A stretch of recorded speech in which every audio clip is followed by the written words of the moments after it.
Hi, welcome to my kitchen. Today I'm going to share with you another delicious recipe that you can make at home with leftovers from a rotisserie chicken that you bought at the big box store. So come with me.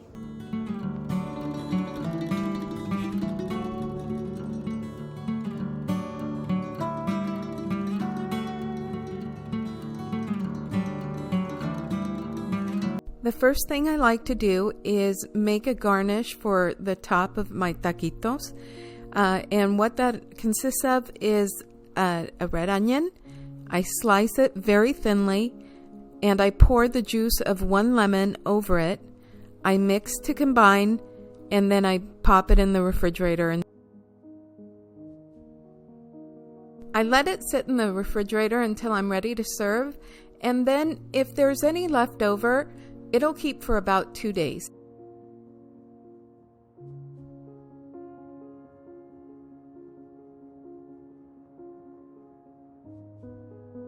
I dice up a half a yellow onion, a handful of cilantro, and some tomatoes. Now, the proportions are just depending on how much chicken you have. And also, this onion was particularly large, so I only used a half of it, but if you have kind of a small to medium size onion, use the whole thing. I want to take a moment to thank each and every one of you for watching my videos. Please hit the subscribe button. It doesn't cost you anything and it helps to grow my channel.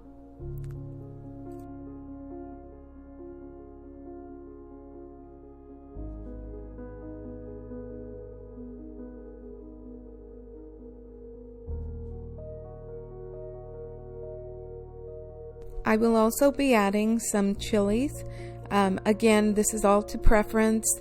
I'm using in this case 2 Serrano Chiles and 1 Jalapeno, but use whatever chilies you prefer and the amount that you would prefer.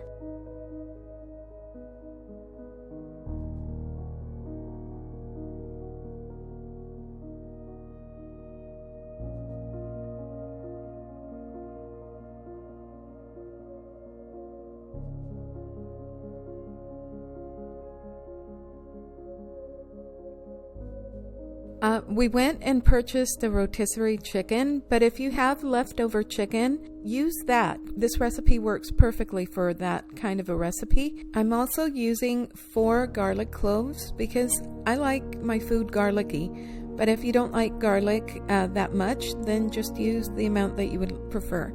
The one thing I wanted to mention about the chopping up of the chicken is that you don't have to be really perfect doing this because we're going to be putting it in the food processor after it's warmed through. I took the largest frying pan that I have and I'm putting about 3 to 4 tablespoons of oil and adding the onions and garlic to let them sweat.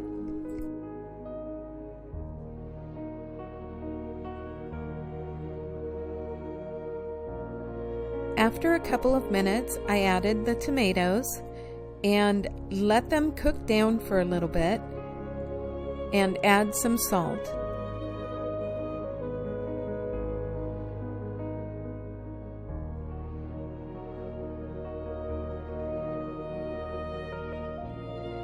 I then add the cilantro and chilies and a little bit more salt.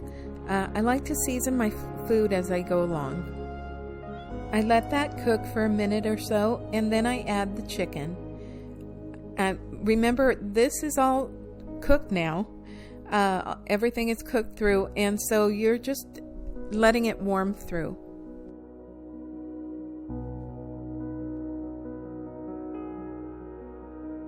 At this point, I like to let it all meld together and taste it. Now what I'm adding is a little bit more garlic powder and some salt, and like I said, I really like garlic, the flavor of garlic in my food, but if you don't like that much garlic, just go by your own judgment.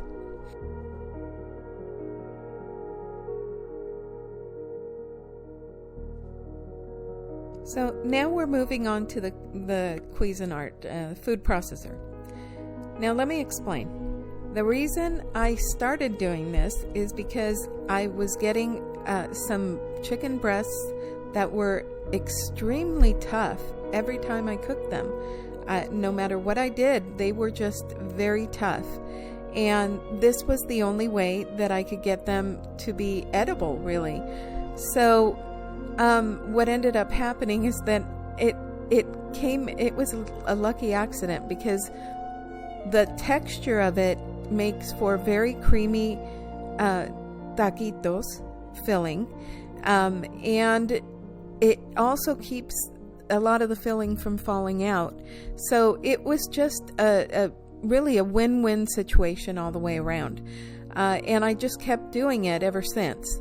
I also have other recipes for shredded chicken, shredded beef, and shredded pork fried tacos that are absolutely delicious, and I'll be sharing those recipes with you at a later date. However, this recipe is just great because it does so well for freezing the taquitos. I have a clean frying pan filled to about 3/4 of the way up with oil, and it's being heated right now so that the oil is ready for me when I'm done rolling out the taquitos. I've taken a stack of tortillas and wrapped them in cling wrap and put them in the microwave for just long enough to heat them through. And I should say that the type of tortillas that I like to use is the white Guerrero brand. In my opinion, they're just the best ones to use. They're the most pliable and thin, and they're just the most delicious.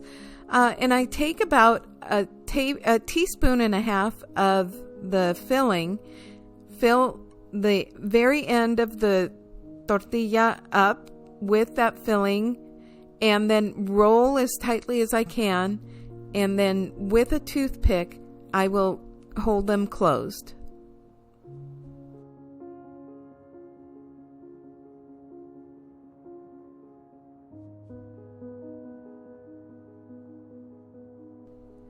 By now the oil is ready for me to use, and I am dropping in not too many. There's a good amount, but you want to leave some empty space of in between so that they don't overcrowd and you don't lower the temperature too much on the oil. And then what I'm doing is just moving them around a little bit so that they fry on all sides. And I will make sure to just cook them long enough that they're sealed and they're cooked through, but not super crispy like you would when you're about to eat them, because I will be freezing the majority of these. And then when I want to reheat them, they won't overcook.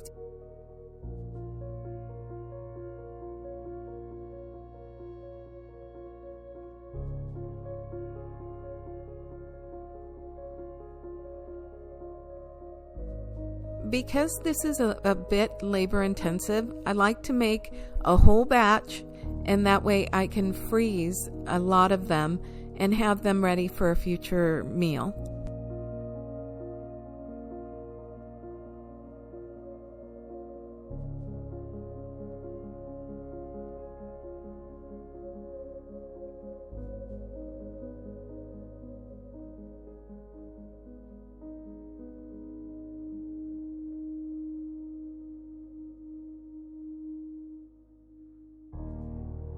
The way I like to serve them is with the pickled onions that we made previously, the Mexican Queso Fresco, the Mexican Crema, which is similar to sour cream but runnier so that you can drizzle it on and it's not quite as sour, and finally some salsa, whatever salsa you prefer.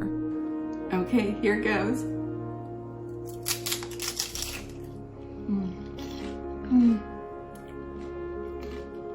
So good.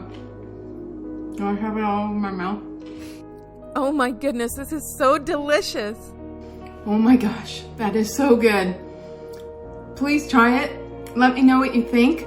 It's creamy, it's soft, it's tender, it's very delicious, a little bit spicy, not too bad, and it's just so good.